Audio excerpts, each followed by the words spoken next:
Okay, so we're getting people in the chat saying that we can see a thumbnail and that's all. They can't hear us. Technical issues. Yeah, I don't think it's working, Pat. I don't think it's working. Nothing can be heard. They can't hear us at all. Good evening. Good evening. Hi, citizen. No, someone's saying LOL Chewy. No. Okay, so they're hearing us. It looks like Twitch has got us. Yeah. Bum, bum, bum, bum. Okay, no, we can hear you. Okay, so Pat's camera's not working.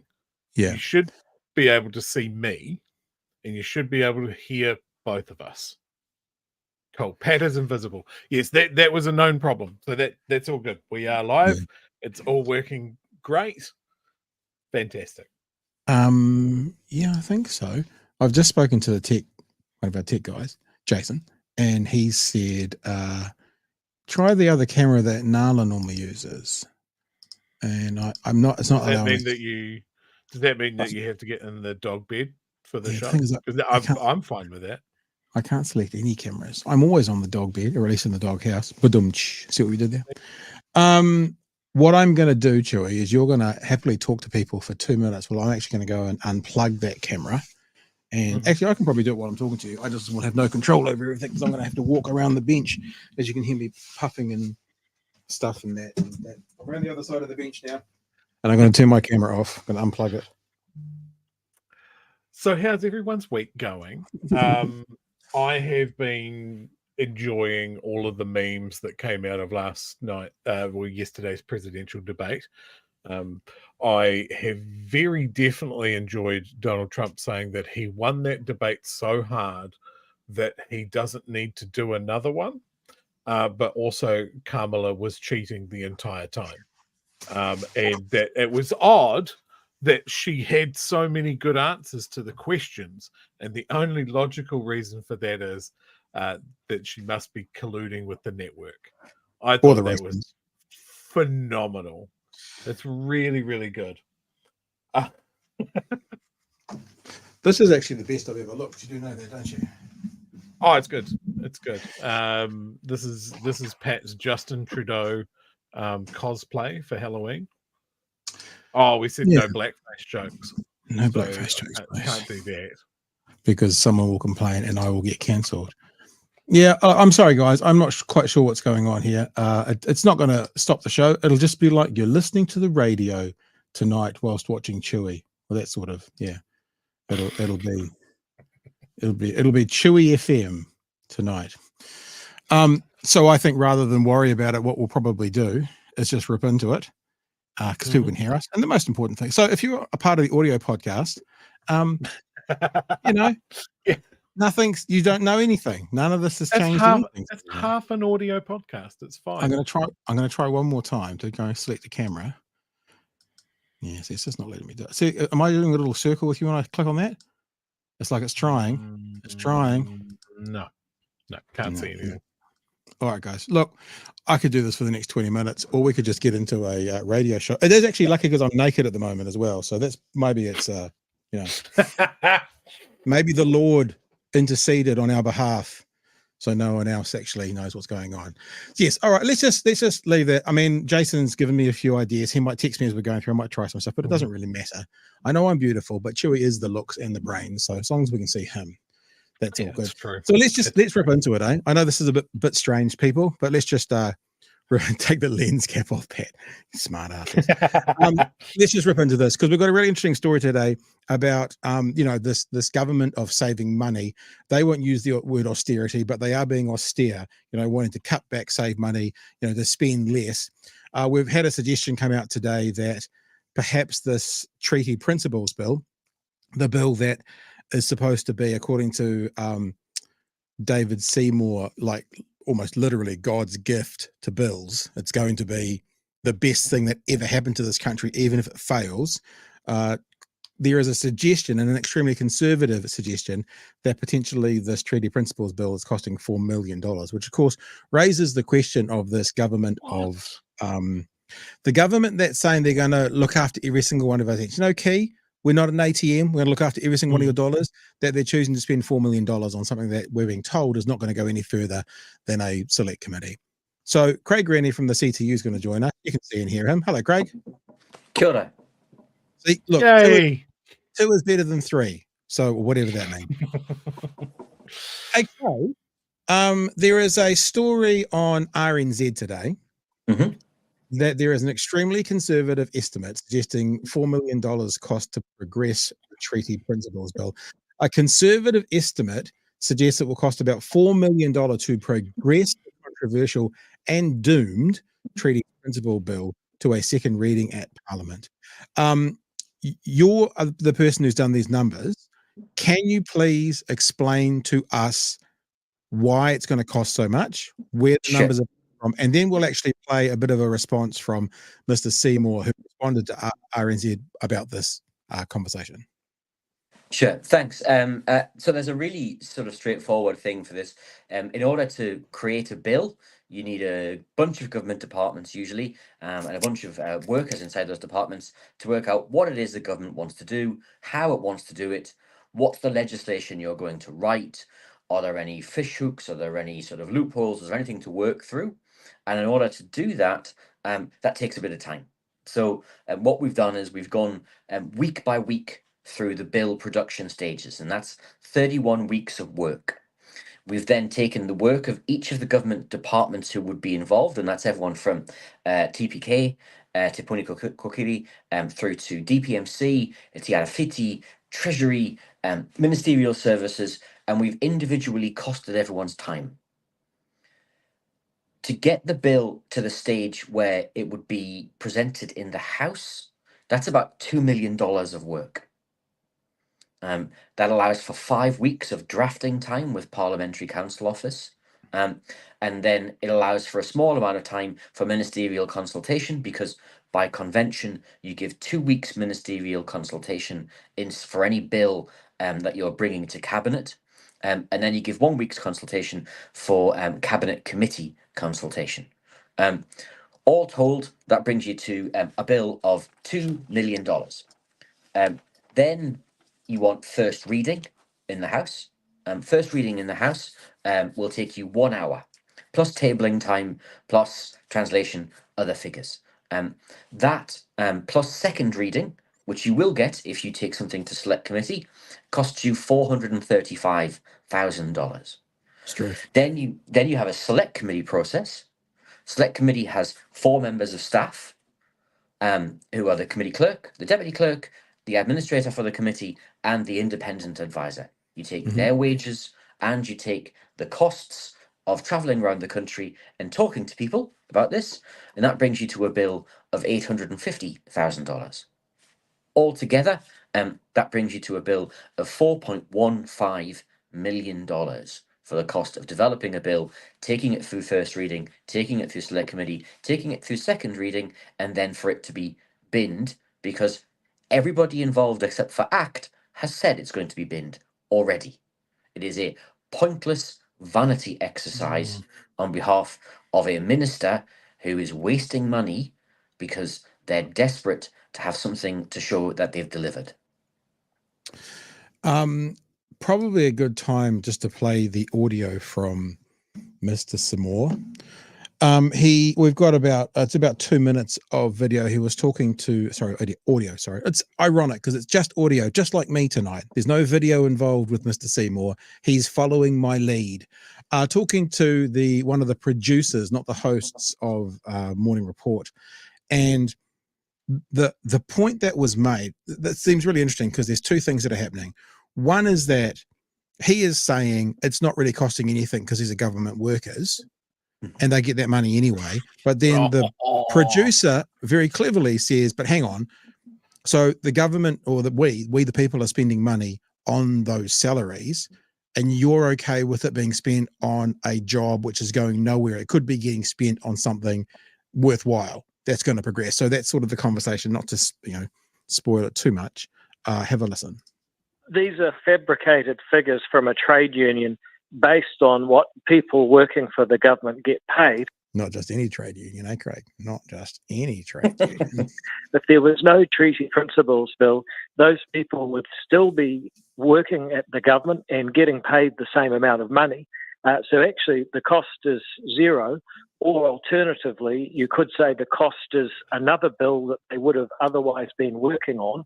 I happen to think that the Treaty Principles Bill is a very worthwhile bill compared with other bills they'd be working on if they weren't doing this. I suppose that would be the argument that a lot of people would make, is that it is time spent and money spent in this case that could be on a bill that might have a chance of success. Exactly. And the indication from your coalition partner. So are you okay, Mr. Seymour, in spending this money on something that's never going to happen? It's a waste of money because it's not going through. You're still okay with that?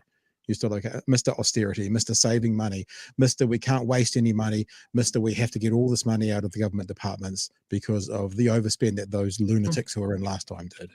Is that this bill doesn't have a chance of success. Do you agree with that? No, I think first of all we need to be clear. It's not money spent; it's time by people who are already working for the government and paid by the government. You could argue that another bill would be more successful. But sorry to stop it again. Time by people getting paid by the government, but it's not money. What are they getting paid for their time? Are they getting paid like butternut pumpkins? What are they? Because it's not money; it's time. But what a worker does, Mr. Seymour might be with us. What a worker does is they give their time to something, and in return they get money. That's how small business works, Mr. Seymour. Just in case he wasn't aware. I actually don't think you could have a bigger success than democratising conversation about our founding document when so many people feel blocked out and often shouted down and accused of all terrible kinds of things for having an opinion on their country's future. If that's all it achieves, it'll be one of the most valuable pieces of legislation that these public servants could be working on. And to say that there's suddenly an itemised cost for every policy's preparation is not a standard that I would apply. But here's a standard that could be applied if the trade unions are worried about the cost of preparing bills. Are you prepared, Craig, for some advice from Mr. Seymour? I'm just saying, you're prepared? Delighted. Okay, here we go. Well, how about the fair pay agreements, which were always going to be shot down, have been removed? Are they complaining how much it cost to run through fair pay agreements, because that was a hell of a lot more money than anything on the Treaty Principles Bill, and that bill is no longer law. They don't apply that standard to causes they believe in, and I don't think that it's honest of them to apply that standard. So in that case, and setting that standard, do you think it was a waste of time for them to be pursuing that? I think that the Council, the trade unions, are finding that they don't have much to do. Seymour doesn't realise yet he's walked into a trap. He doesn't realise yet. And he goes past it, and then he actually wants to come back and say, why did you ask me that? And the point gets made, because if you're saying that's a waste of money, then so is this. So it's a very good job done by this producer. Because their ideas are out of favour. But was it a waste of time for them to pursue that? Well, I think it absolutely was a waste of time, because they should So be if you're comparing it to that, why isn't this a waste of time? Well, I think you're wasting your time trying to learn logic, mate. Yeah. You talk about we'll just leave it there, because he does come out. He then has to go, well, why did you? Let's visit that again. Why did you ask me that? He tries to justify it, but basically he's saying this is not a waste of money, even though it's not going to go through. But this other policy that the CTU or the trade unions want to support was a waste of money because it wasn't going to go through. Craig, love to hear your response. I mean, it's a wonderful piece of sort of political sophistry, but I mean, the reality is that this is a government that is killing its own bill. When the Fair Pay Agreements Bill was written, the government supported it through all readings in the House. It was supported to being signed off by the Governor-General, and it was enacted as a piece of legislation. It took another piece of legislation to remove it. We have a piece of legislation in front of us which the government does not support, which has been written by the government. It is an act of peculiar self-harm.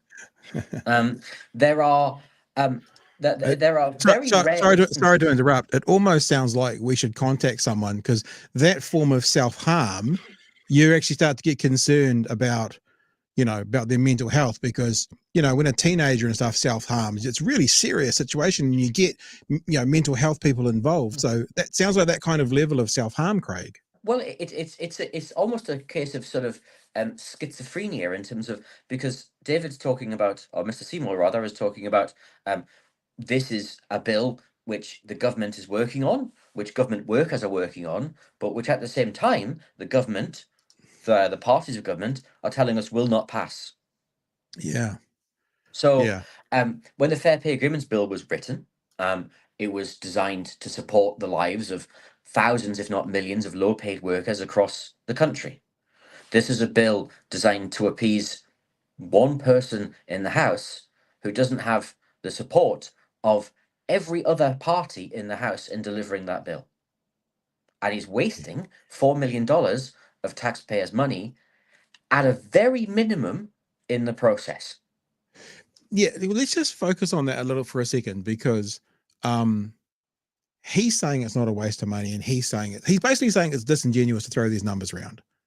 So if he was looking at you right now saying, well, that's nonsense because they'll be getting paid it anyway, what's the response?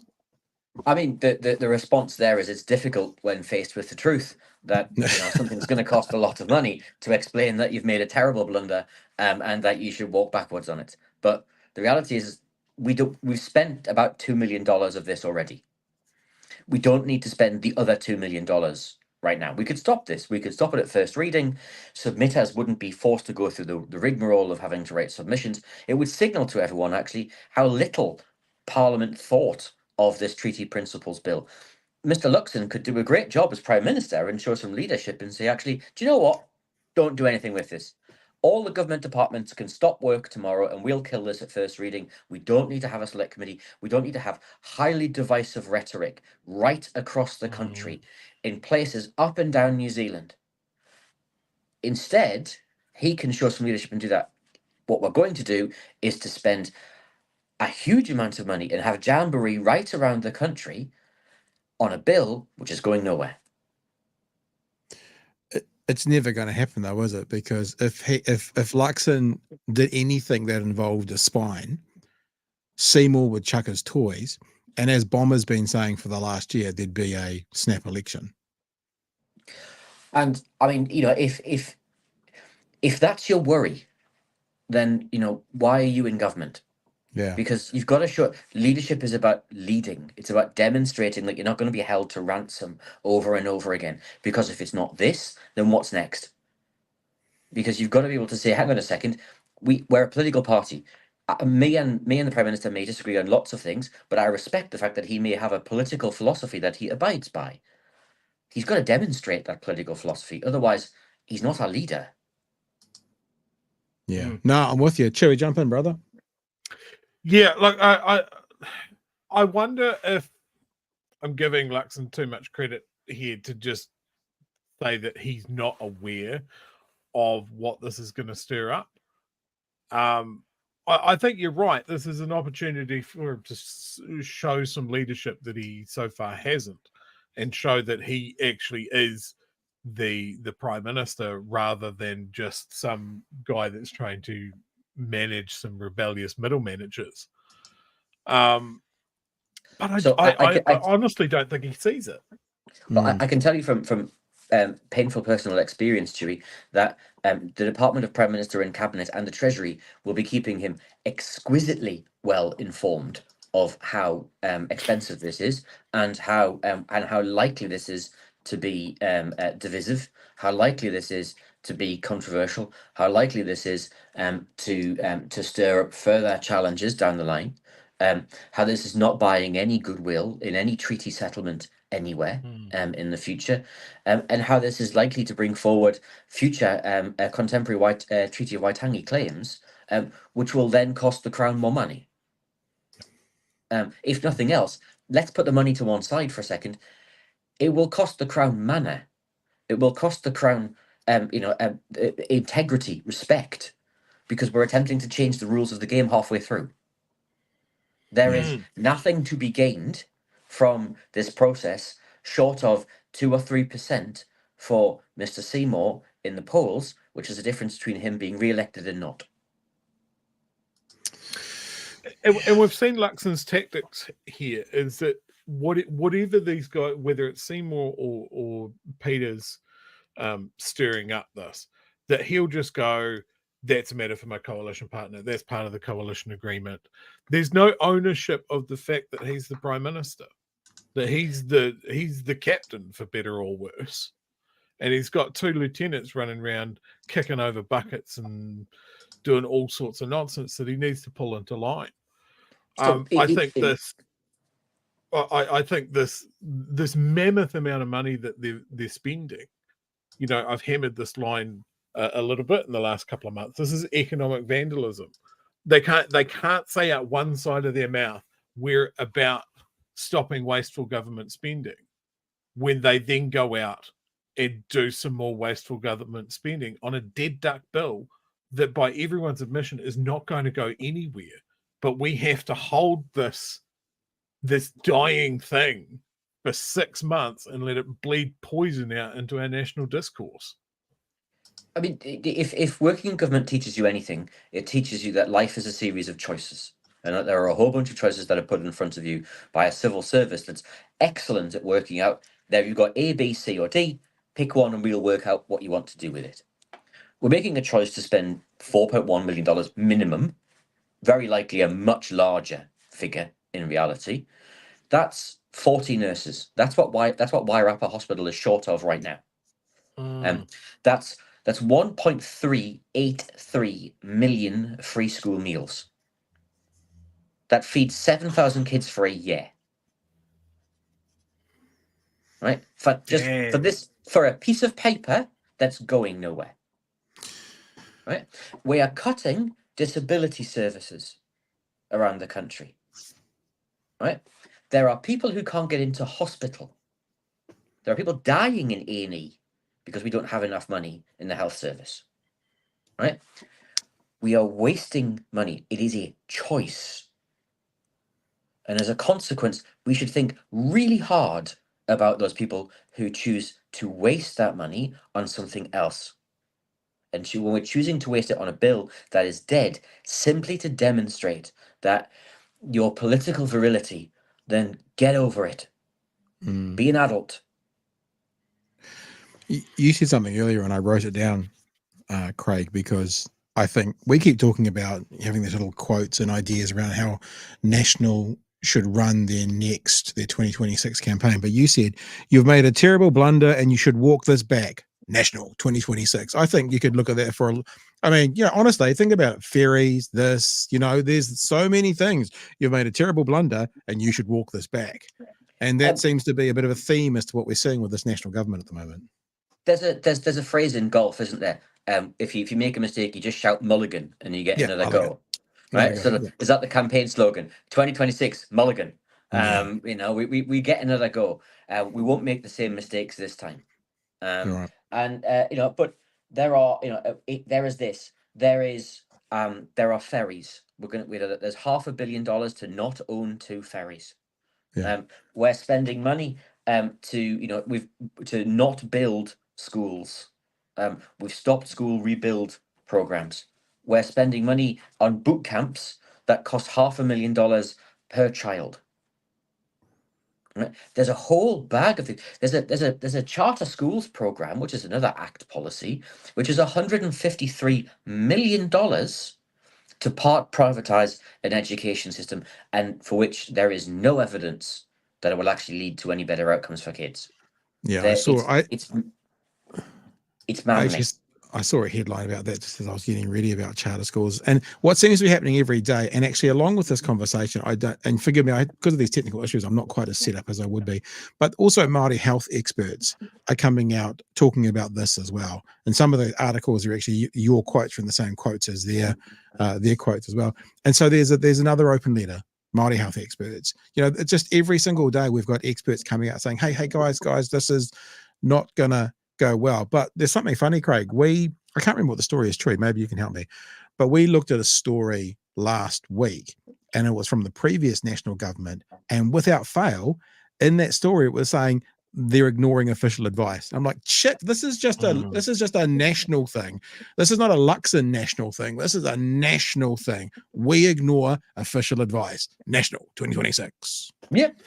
And so I was at a meeting this morning where I was asked to work out how much funding, taking away the charitable funding from the ambulance service and having a fully private, publicly funded ambulance service would cost in the country.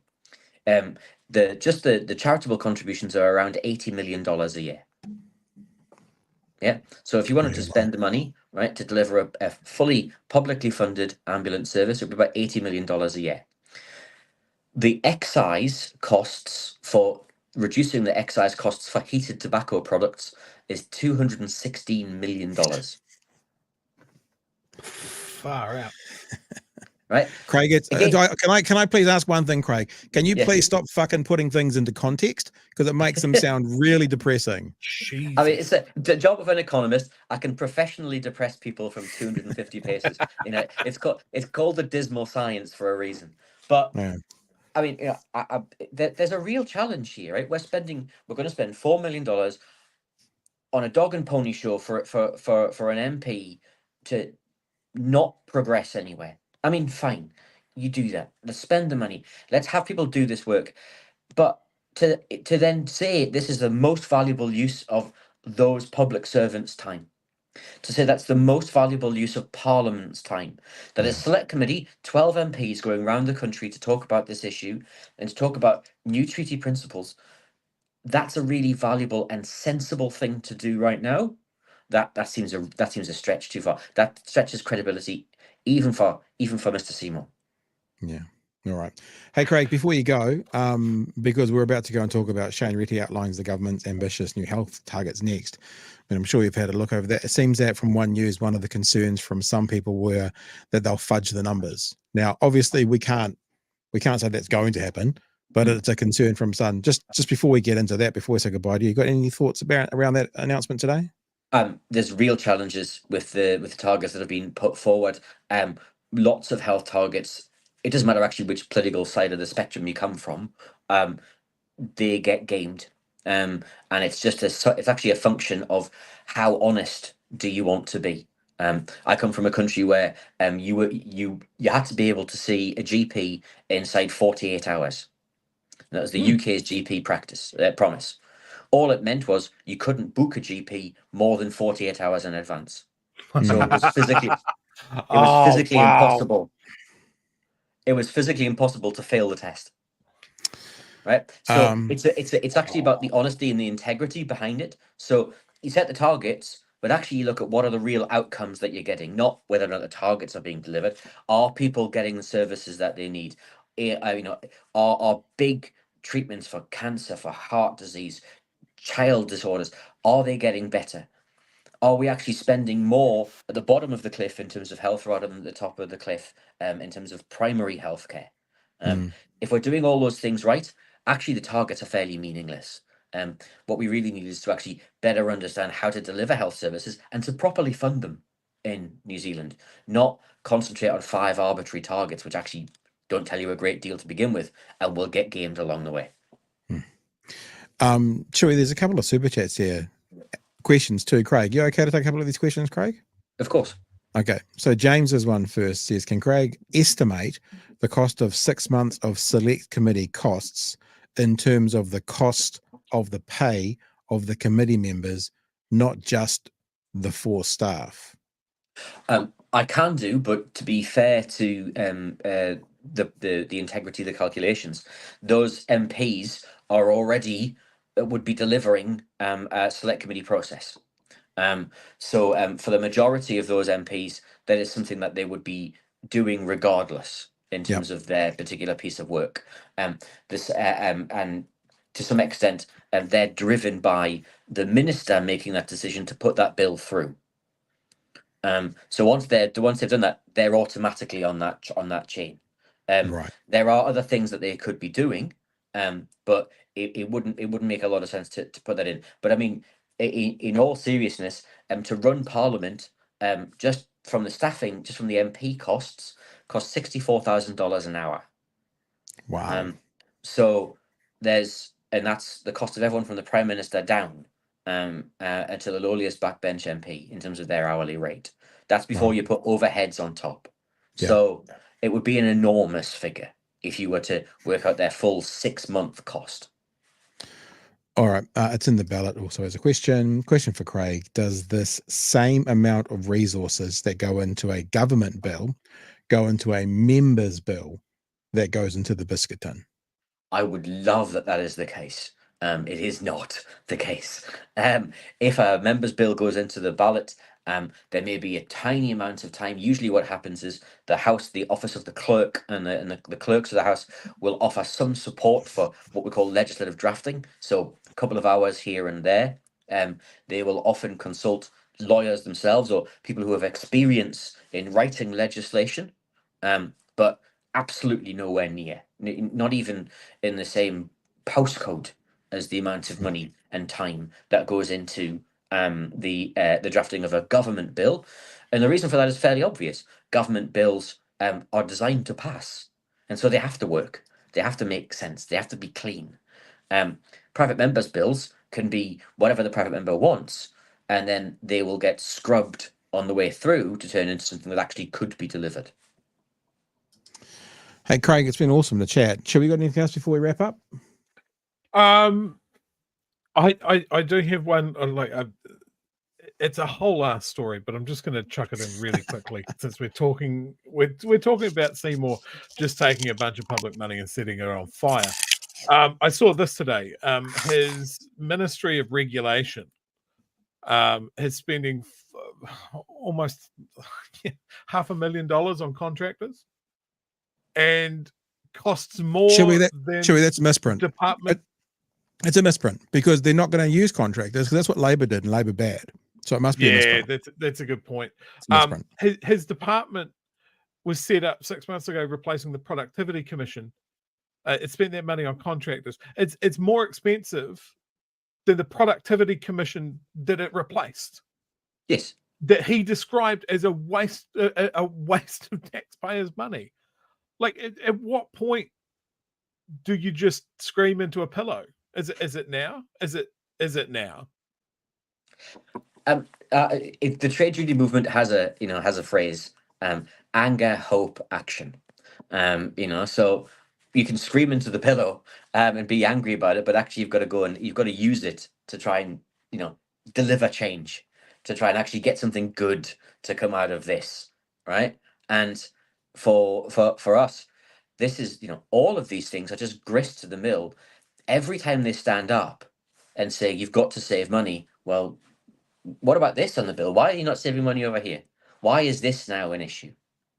When you're looking at saying, well, we can't spend money over here because there's just not the cash. Well, there's clearly cash for nearly $500,000 of contractors just for one department, which you've just made up, which actually hasn't done anything yet. Yeah. And not just the contractors, the people that work for that department, a lot of them are on wages $150,000 a year. Like, it seems enormously expensive. And from memory, the size of the department is approximately 4 times the size of the Productivity Commission, which it replaced. So there's, again, this is about, speaking out of both sides of the mouth at the same time. It's about making sure that actually we remind everyone, because, I come onto this program occasionally and I keep quoting a number at you, which is the number of days until the next election, which is about 740 something now. Every day between now and then, we've got to be reminding people that this is not an honest deal. This is not an honest conversation. And we have to remind people of that, because when it gets closer to that important date, we give people the option to actually choose something different, something which we might believe to be better. Yeah. Hey, Craig, it's been amazing. I'm quite liking this not camera being on, Chewy. The number of times I rolled my eyes in this conversation, if anyone else saw it, they might think me rude, but not so much when you've got a glitch in the matrix. Craig, it's always awesome, man. I mean, we'd have you on, I was gonna say every single day. That wouldn't be fair, but as much as you want, because you bring context to this, and I think context is important. When people want to hide big numbers, they use percentages. When people want to hide little numbers, they say the numbers. And it's good to always kind of work out what's important to pay attention to and what's not. And you're a gem to help us do that. So thank you. Happy to come on anytime, Pat, Chewy. Lovely to be here as always. Yep. Thanks, dude. All the best. Thanks, Craig. And before Craig makes the joke that I've never looked better, I would resent that. I would resent it. Hey, let me just say super quick, guys, for people who are, because we are, obviously, if you're listening to this on demand, you already know, but if you're joining us to live stream, I've got a family member who I took to hospital today, absolutely fine, just a little A&E thing. And so I have to come away from that to do the show. So of course, on the one show that I'm out until 8:45, that's the one day that the cameras decided to go like this. And I'm even holding my cell phone up like I always do. But you can't see it. But speaking to Jason, who was our technical guy, he says it's probably a StreamYard. StreamYard is the program that we use to broadcast with, probably a StreamYard problem, which makes sense because you can still see the camera through other things I was using. So I apologize about the black screen, but like I said, it's kind of nice. It's kind of nice to be able to sit in the studio naked, actually, Chewy. I haven't done this before. It's quite comfy. Yeah, it makes a difference from having to go, oh Jesus, it's it's 8:30. Time to put a t-shirt on. Is that better? So I'm not just Donald ducking it. We just and in fact, you're going the full pre-Disney Winnie the Pooh. Yeah. Because Winnie the Pooh's only copyrighted if he's wearing a shirt. If he's completely nude, that's open slather. So thank you for people who are. It's funny because we're going to talk about these health targets at the moment, and I've just sat in A&E with a family member for 3 hours, and it was interesting actually. We got in, and there's a sign up, and they obviously updated it. It said a 4 to 7 hour wait, and I looked around, and there was 5 groups. So there was 9 people, but it split up into 5 groups within there. Now we got in at about 8:15, and the family member I was with basically said, piss off and go and do the show because I'm going to be here for another 2 hours. Go and do it, and that's fine. I'm like, cool, no problems. I've just texted saying, and I've heard, yep, and the response is, yep, still waiting. So that's why we're here, and then I'll jump in the car and head back to the hospital. But hospital's a really serious word, eh? So no one kind of go, no, it's fine. It's just like a little A&E thing. It's not a big deal. Just the waiting. Now, in saying all of that, we'll go through some of these super chats, Joey, because there are a lot of them. Did we ever get that shiny fella? I never had one. Did you ever get a shiny fella? I couldn't do it. No? I couldn't do it. Like, can you really eat a god? Have we got something on Saturday night? Is it this Saturday that we're going to an event, or is it next Saturday? You don't know, do you? It's the missus talking to my missus. I'd have to check with my secretary. All right. I was going to say we could shiny fella afterwards. Kiwi Bird with the early fee. There you go. And then Tina with the late fee. Thank you, guys. Appreciate the super chats. Broken equipment fund. Yeah, look, I think it's just a software issue. So it means I've already messaged Jason. We're going to have a chat tomorrow morning, and he'll go do this and this and this and this and this, and it'll work because he's amazing at that kind of stuff. Jackson Media says donation to Pat's new computer fund. Thank you very much. I'll take it. Don't need a new computer, but I'll get one. Merch idea: Pat and Chewy puppet fingers for down times like this. Ooh. And we could have Nala and Elva ones as well. Can we get 5? Pat, Chewy, Nala, Elva. We'll see what's happening with, is there going to be an expansion to a new show on Friday nights? We're still working on it, team. We're still working on it. Pat and Chewy late fee from Frosty. This one's for Craig. We'll give him his $2 one day. Detective Rogers, thanks for that. He'll have to declare it though, of course. Tar Footy for $5. The treaty principles deletion bill failed in 2007 despite making it to second reading. Hopefully history repeats, and then shove it into Seymour's face. I actually thought it's funny what Craig said tonight was sort of what a leader would do. Just instruct the departments not to do any more work on it because it's not going anywhere. It's actually a really good plan. I think so. Free Soul, my first late fee. Tiffany Twisted, Maori and the Crime signed it, not Seedless and Co. Yeah, Yep. Seymour undermined the Canadian Truth and Reconciliation Commission and was a contributor to a pro-Brexit news site, Brexit Central. His evil is worldwide, says Tafiri. Okay, didn't know about that stuff, but there we go.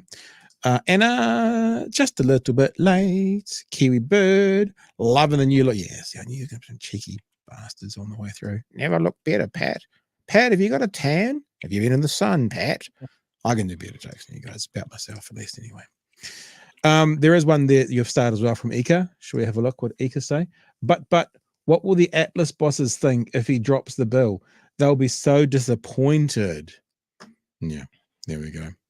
And just because we do like to stay on top of the biggest news stories in the country, we need to mention in regards to the Cross Valley link in Lower Hutt, the Lower Hutt City Council's business case for a combined road and rail bridge over the Hutt River has hit opposition from the NZTA and Seymour. Shocking. But there's actually a story. There's actually a story in that, isn't there? There's actually there is a story in that. Happy to always, have you around, Mr. Alex. But this time it's not just a public service announcements. There's actually a news story in that as well. So thanks for that. I bet Simeon was reading that going, yep, okay, cool, road bridge. What else? What's this other line? Rail, no, cancel. No, we don't do rail here. Oakley dokie, Lee Neighborino. Let's go to this, and yeah, let's go to this. Gosh, it looks weird with me with nothing. It looks like you're down the bottom by yourself. Should we go? What's the other one we do? That one there. Should we go that one this time around? Is that a bit better? I have to shuffle my chair. Every way I'm shuffling. All right, let's get to the story, shall we? I don't know. I've actually gone mad, just so you know. Shane Retty's revealed how he intends to meet the ambitious health targets laid out in March with the focus on standardising care and improving infrastructure. First, a reminder of the targets. Faster cancer treatment, improved immunisation for kids, shorter emergency department stays, and shorter wait times for specialist appointments and elective treatments. For example, right now, 61% of patients are seen within 4 months. The aim by 2030 to get that up to 95%. No complaints, yeah? If they can do it and it's genuine and they're not fudging the numbers, who would complain about the target? On face value, yes. Yeah, of course, on face value. And look, Chewy, hopefully, because I was doing three things at once, you'll remember well what Craig said about what they did in the UK for those numbers. We'll make sure we mention that again now, because if this becomes a clip in and of itself, it's a good bit of a warning for other people to hear. We'll keep going. The fixes include developing national standards so there's less variation in access to care, having targeted immunisation for priority populations, improving patient flow through hospitals by standardising hospital operations and establishing short... Do you know what's hilarious?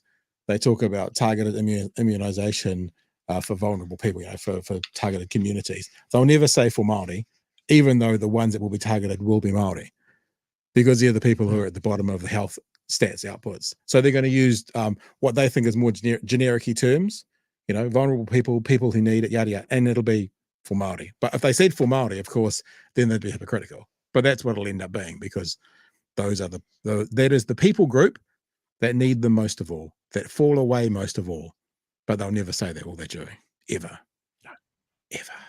Short stay units and discharge lounges, and enabling more primary care in the community, such as virtual healthcare and options for GPs other than directing the patient. Yeah, I think we're all going to get VR headsets, bro. I'm down for that. It'll be cool. Get some virtual healthcare. Go until you put your VR headset on, and they'll just they'll show you that your cancer is melting away, and you'll see it, and so everything will be okay. Yeah, sounds good. I'm down for that. And then we can play Crash Bandicoot in VR once we're finished. With Judith Collins promoting that there's going to be some sort of government version of Chat GPT, just get rid of the GPs.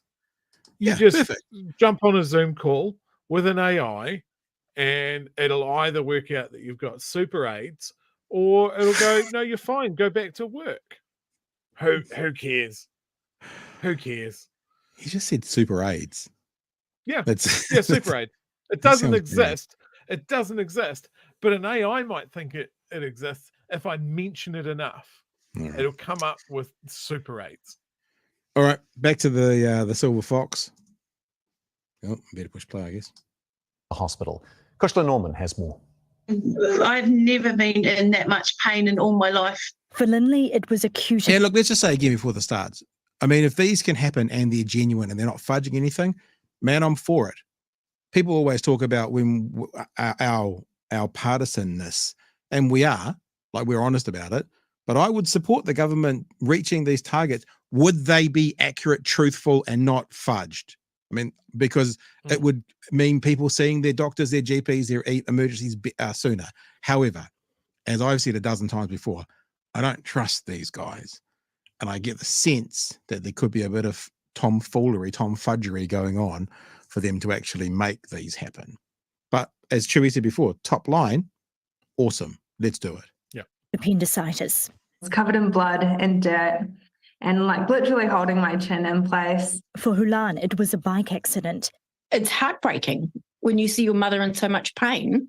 And Karina's mother broke her hip. 3 cases of long waits, delays and deferrals in the health system. It's been pretty bad.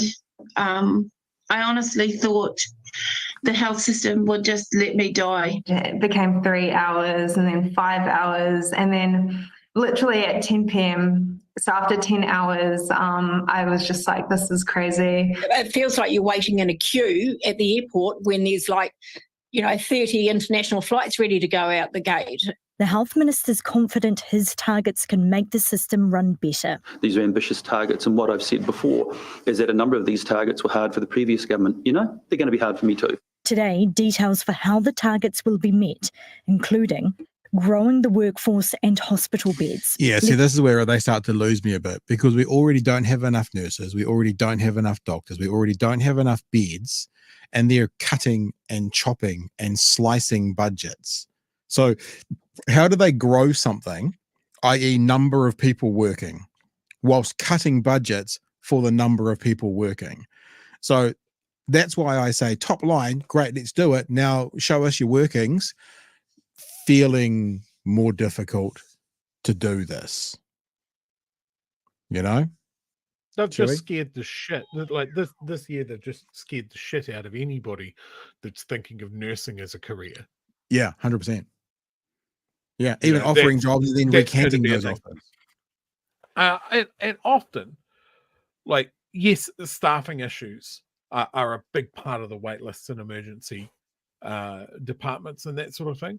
Yeah. But let's also recognize that a lot of people go to emergency for things that they should see their GP for.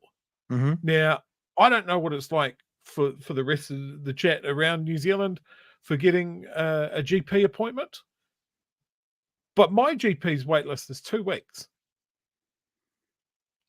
to get seen.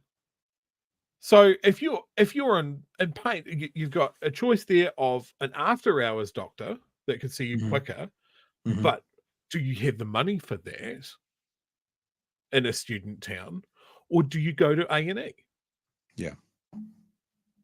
And I don't see any recognition of the pressures that GPs are under into this.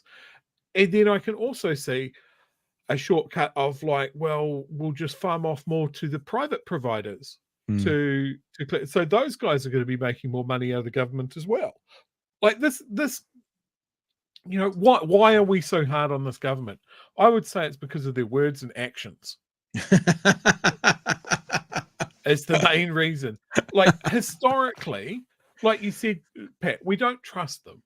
Yeah, it's true. That's because of their words and actions. That's because of the things that they've done in the past. It's because of the conflicts of interest that they all seem to have. Mm-hmm. That's why we're biased, because they just keep proving us right. Yeah. If they're proven to be the foxes in the hen house, which is what you think about when you've got tobacco lobbyists making decisions around tobacco, and you've got firearms lobbyists making, rules around firearms laws in New Zealand. So when it feels like the fox is in the hen house, when the fox goes, hey, here's another idea of how I'm not going to take your chickens or your eggs, you kind of go, yeah, we'll see. We'll see, Foxy Loxy. All right, we'll keep going. Letting more clinical staff vaccinate, like midwives and pharmacists, making more care, like cancer treatment, available in communities, allowing discharges from hospital 7 days a week, and creating short-stay units. So can we free up that bed and take you to a discharge lounge or transit lounge where the house surgeon or the discharging team can then help you from there? And we know that's very effective. The health minister couldn't say how much the plan will cost, but it will come out of the existing budget. You can't have a plan if you don't have people and resources. Or can we also say so remember they've said growing the workforce out of the existing budget, which yes has increased from last year, but not enough to keep up with inflation, which means you've actually got in real terms less money than last year. That's the budget within the budget, and you're going to grow the workforce. As Craig Renney just said, what did he say? 40 nurses down in some small hospital somewhere in New Zealand. I missed what he said, but they're 40 nurses short. I mean, 40 nurses, 100K each. That's for one small hospital, well, 80K each, whatever they get paid. But the budget has shrunk proportionally due to not keeping up with inflation. This is where the bullshit nerve starts going at the back of my head. You know what I'm saying? You know what I'm saying? But it will come out of the existing budget. You can't have a plan if you don't have people and resources. And sadly, what this is looking at is about wait lists, access and flow through the health system. Doesn't look at what are the barriers, the blockages and the problems right now. Labor says the plan repackages existing work without the funding. And so just concerned that there'll be cooking of the books or gamification to make it look like they've been achieved. So, Chewy, can you remind me, sorry, I did miss it because I've got 7 things going on, what Craig said about cooking of the books? He was referring to the NHS, wasn't he? Yeah, the government put down a promise that you would be seen within 48 hours by a GP. Yep. And the way that they achieved that is they made it impossible to make a booking more than 48 hours ahead. Right. So they basically cut the calendar off at 48 hours. So therefore it was impossible to go beyond that. So it was a little bit like, do you remember during COVID at the peak of lockdowns, everyone would be on their computer at midnight just waiting for the supermarket to roll over and all go to try and get in for the next day because you couldn't book it out more than a day or a couple of days in advance. So it's that sort of thing. So yep, they hit their targets, but they hit their targets because tons of people weren't being serviced because they only had a booking system that lasted 48 hours. So yes, it's accurate. Everyone who booked got seen within 48 hours. And then 80% of the people just missed out and had to do the midnight rush, I'm assuming. So there you go. There's an example of fudging the books. The minister says there will be monitoring to make sure under pressure staff don't manipulate the system to make it look like they're meeting the targets. Kushla Norman, One News. All right. So, Chewy, there's the story around that. Yeah, it's this thing. And we've said this before. And look, I'm going to be a little bit generous to the government. But in the past, we've said, be wary of these words they use, which sound lovely, like let's all be equal. It sounds great. What's the nefarious actions behind it? Not so much. And that's why the bullshit nerve goes off. And that's why we have evidence to not trust them, right? We have evidence. We're not just being assholes. We have evidence from this term as to how they've fallen short time and time and time again. And so be wary of the target sounding so good, because that's what's behind them. Like all the other ones, will prove it. You know, the proof of it will be in the actual outcomes that they get and how they do it. Actually, yeah, absolutely. And look, I think the overall aim here is what the Tories did in the UK, which was to absolutely gut the NHS to the point where they could go, see, public healthcare doesn't work. Yeah. The government's not good at providing healthcare, but these mega rich entities are mega rich because they're really good at doing it. And we end up with something like they have in the States, where the US government spends more on healthcare per person than any other country. For worse and outcomes. Gets less for it. They have a huge disparity. Some people can get absolutely fucking best in the world, top-notch healthcare if you have the money. But the private hospitals are raking it in, the insurance companies are raking it in, and the only people that are dying are the poor.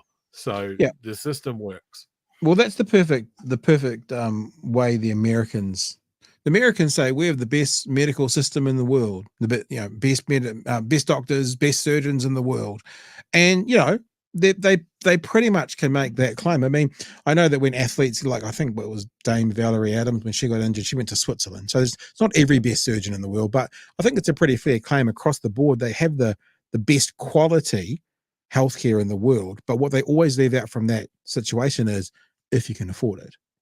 That's the part of the situation that they leave out. And they're like, well, why do people from Canada come and see our surgeons? Why do people from Europe come and see our surgeon? Because they're wealthy and they can afford the best. And in America, the best surgeons gravitate there because they earn 10 times what they do in any other country. So yeah, there may be the best surgeons and the best doctors in the world, not the best health system, but you always have to have that little add-on if you can afford it. And look, that's what they don't. There's already cooking in the books going on. There's already moving of the goalposts. One of the stories today, Amy in the chat is mentioning it, the story about Renney changing the thresholds for the different codes in hospital. Code black no longer exists, and code red went from being over 120% capacity to over 135, shifting the goalposts.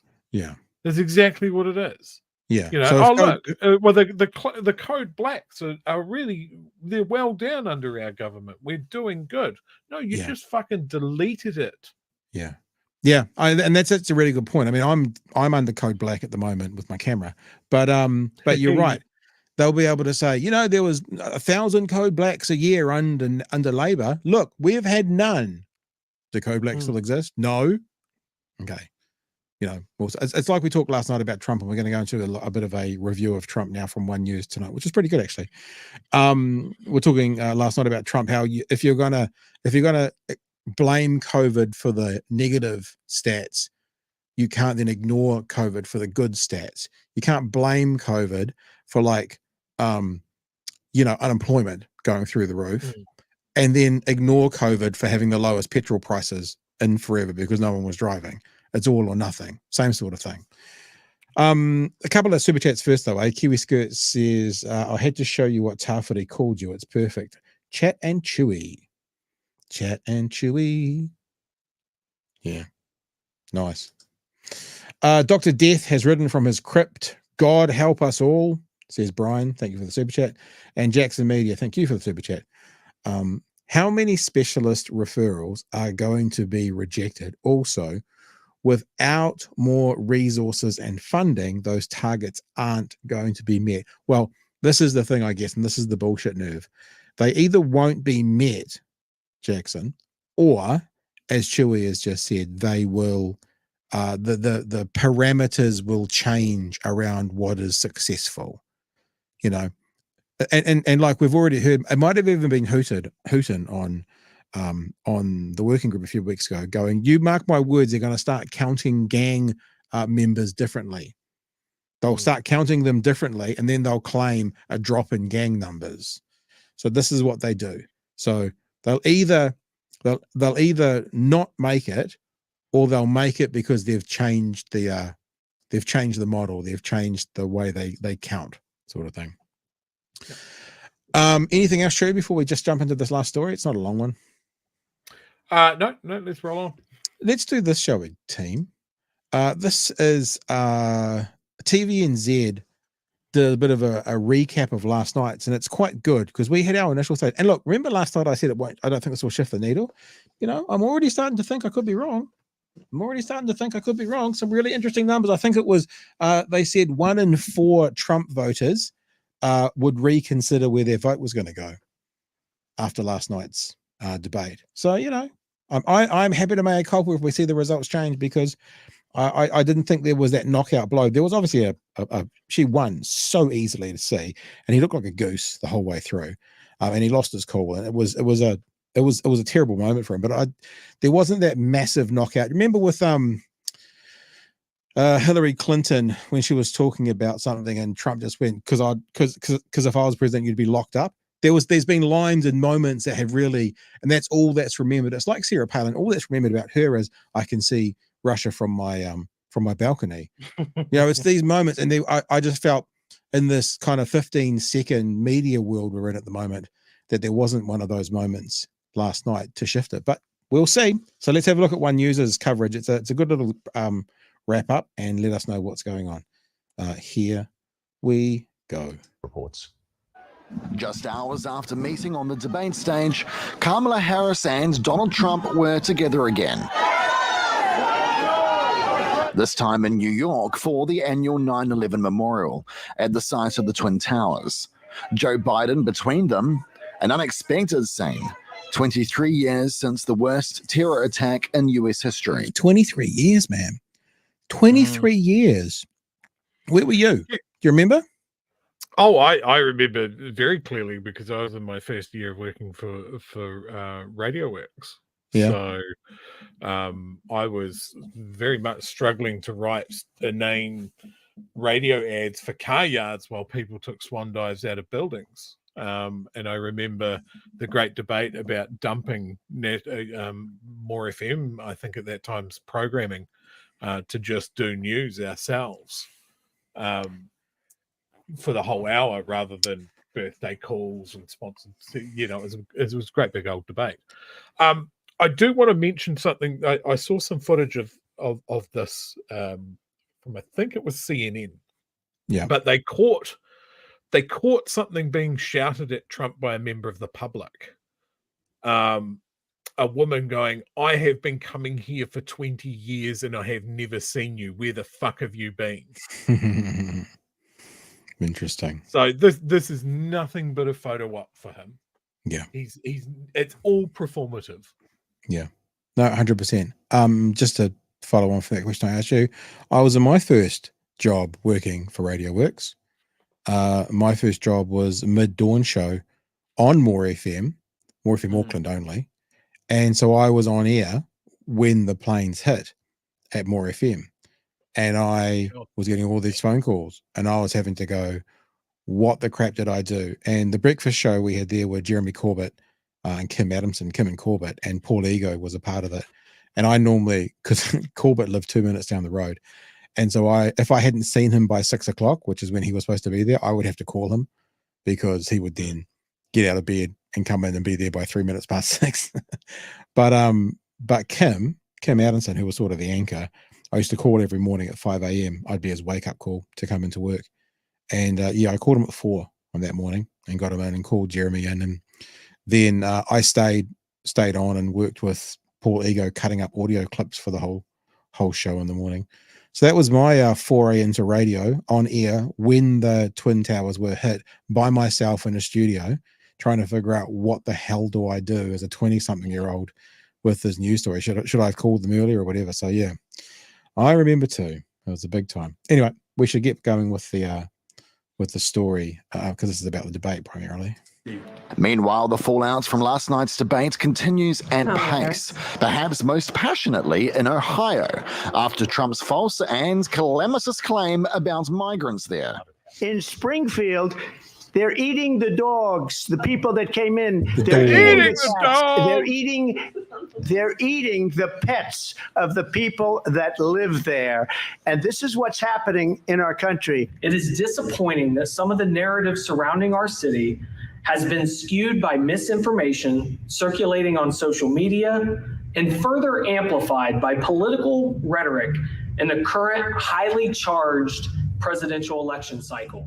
Aside from that pet peeve, the issue of the economy front of mind for many voters and has been an attack point for Trump. We have inflation like very few people have ever seen before, probably the worst in our nation's history.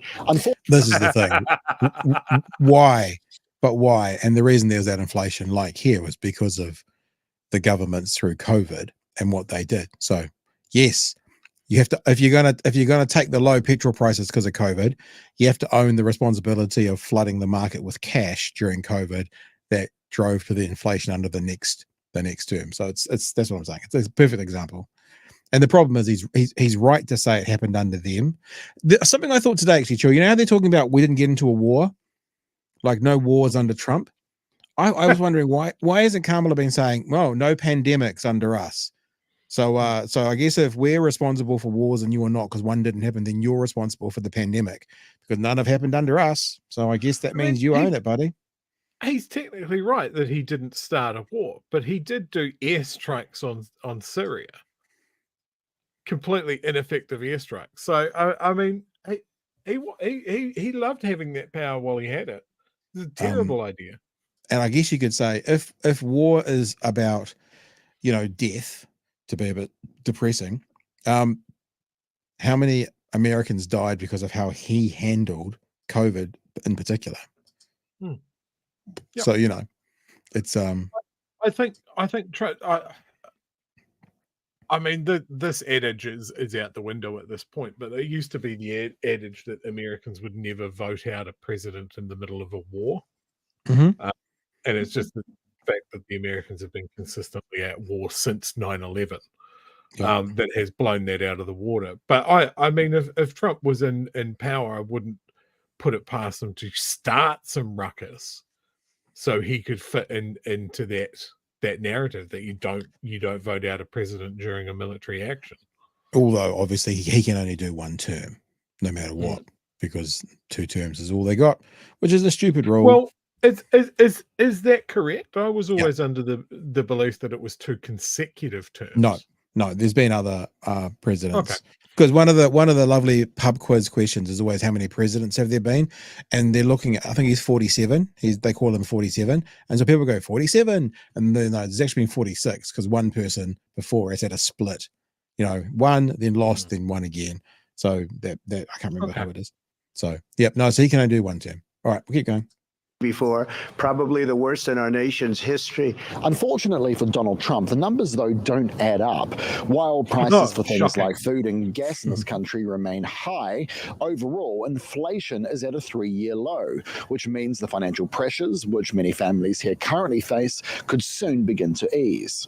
More than 67 million Americans watched the debate. Most polls today show a resounding win for Harris, with one revealing nearly a quarter of Trump supporters will now at least reconsider their vote.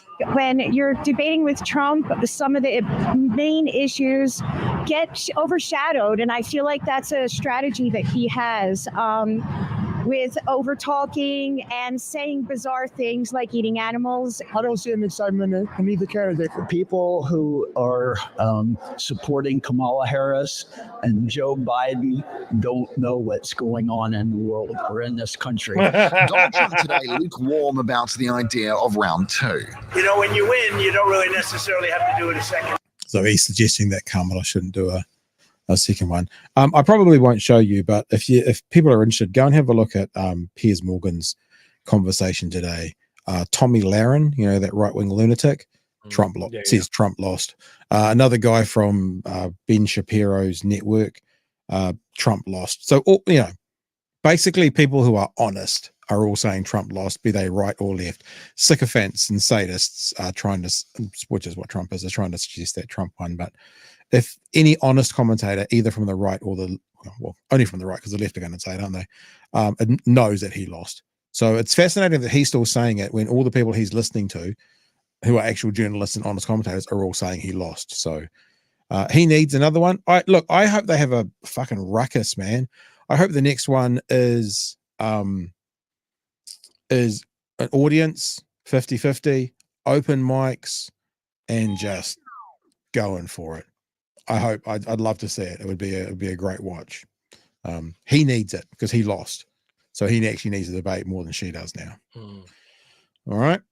So we'll see. But I thought we had a great debate last night. While Joe Biden donned a Trump cap in the spirit. Yeah, did you see this? Biden putting on a Trump 2024 cap. And I know it looks like he's a goofball, but there's lots of video that he did do it.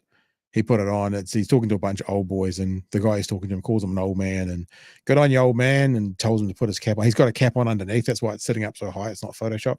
He actually did it. I don't know if it's a good thing or a bad thing, but I think it probably shows how little shit he gives. Yeah, no shit's given. Unity. This election has nearly 2 months of divisive debate to go. Logan Church, One News. There you go. That's pretty much us. Stu, do you want to comment anything on that? I think it was a good summary of the whole event. I think it was TVNZ did well. Yeah, absolutely.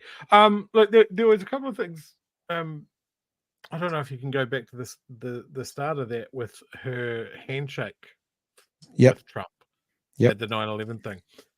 So there. I want to talk. They've shaken hands twice in 2 days.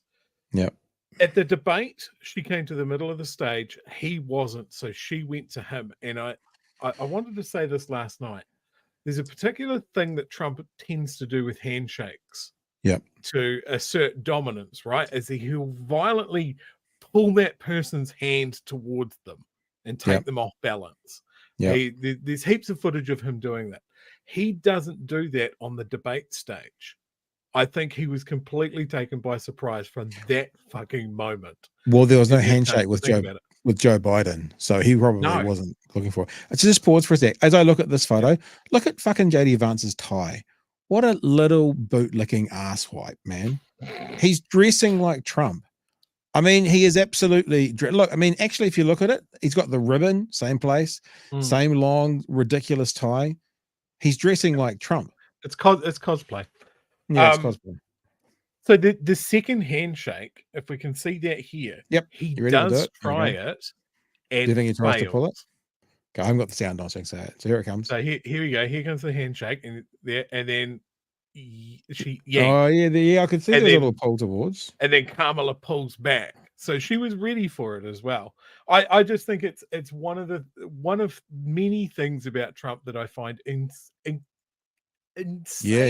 petty, and it's just such a tactic that we've seen. I think Trudeau was ready for it when he met him. That just really just yank back. That it's something that people are warned about with Trump. Interesting, yeah.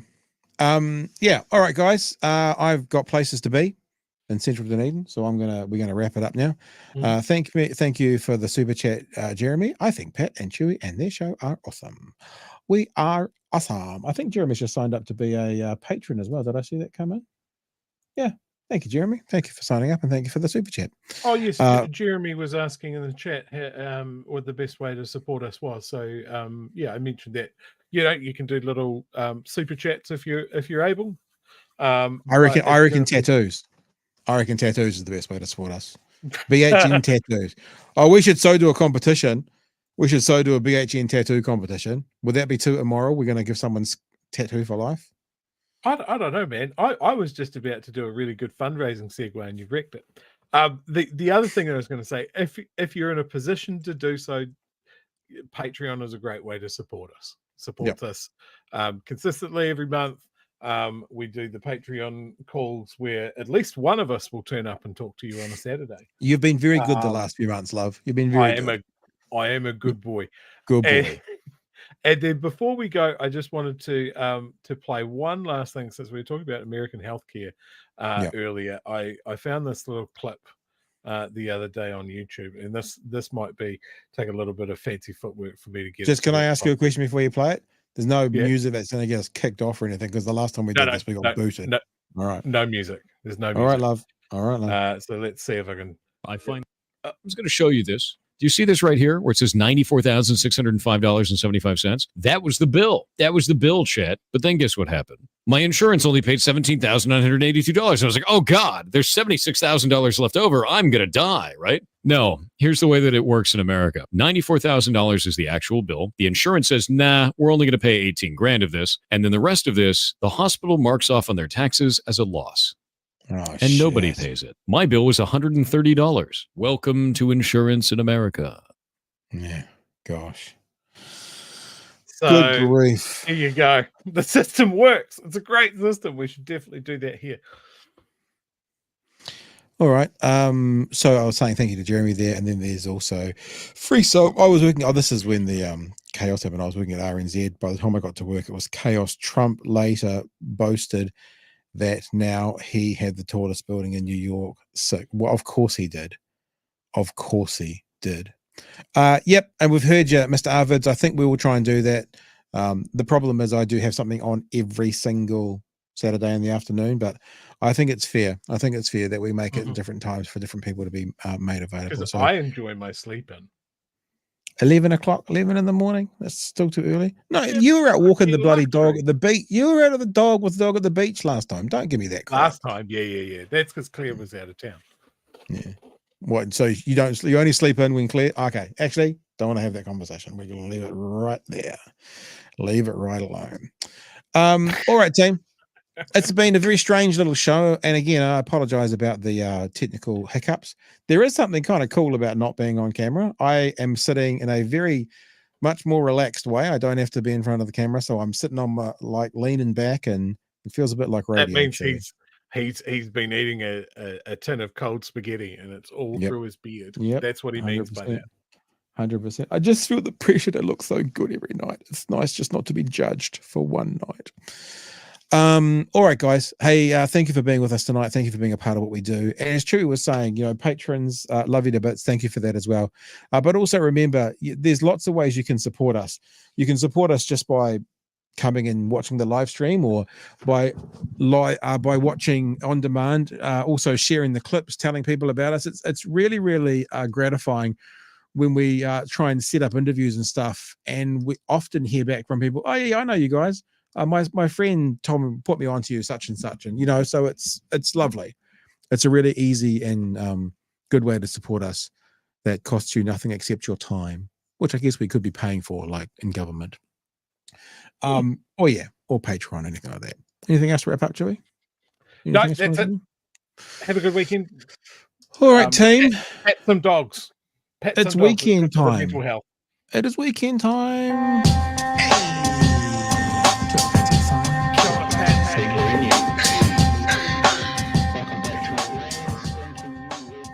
Help us settle a debate, whether it be thoughtful or funny, even if we're all creatures of hate. It's a fine line that we're walking together. For better, push aside the temptation to berate. Let's take a note of the corners we stand in. As many points as the hairs on my chinny chin chin. When the news that we're watching is hairy, knowing all the things that we need to be wary of. Like the rich have the hand out for rewards, while the many have to work out what they can't afford. And the rest of us ain't paying attention, or maybe have questions we're too worried to mention. Other media is still dwelling on trivial facts, vetting bees from the rice and the mice from the rats, and picking and choosing a warpath to run, linking ourselves with the hill to die on. It's gotta come down to a welcoming vibe, with an A and a self and a higher in mind.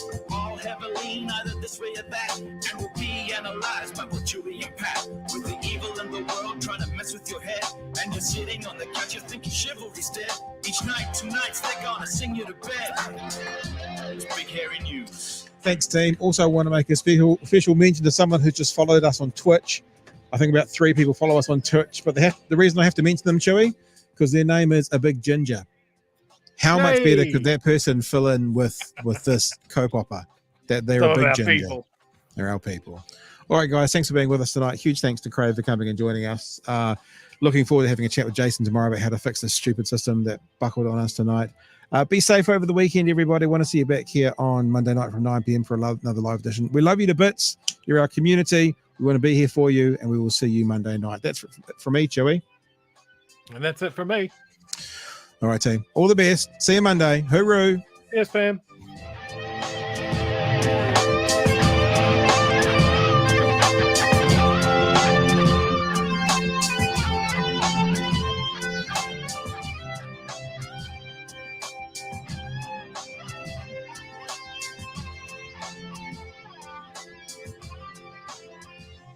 Now, Chewy, this is where I normally show the dog getting up and walking out of the screen. We can't do that, so maybe you can get up and walk out of the set, like Nala normally does, and walk off, and then I can turn it off. And good night, everybody.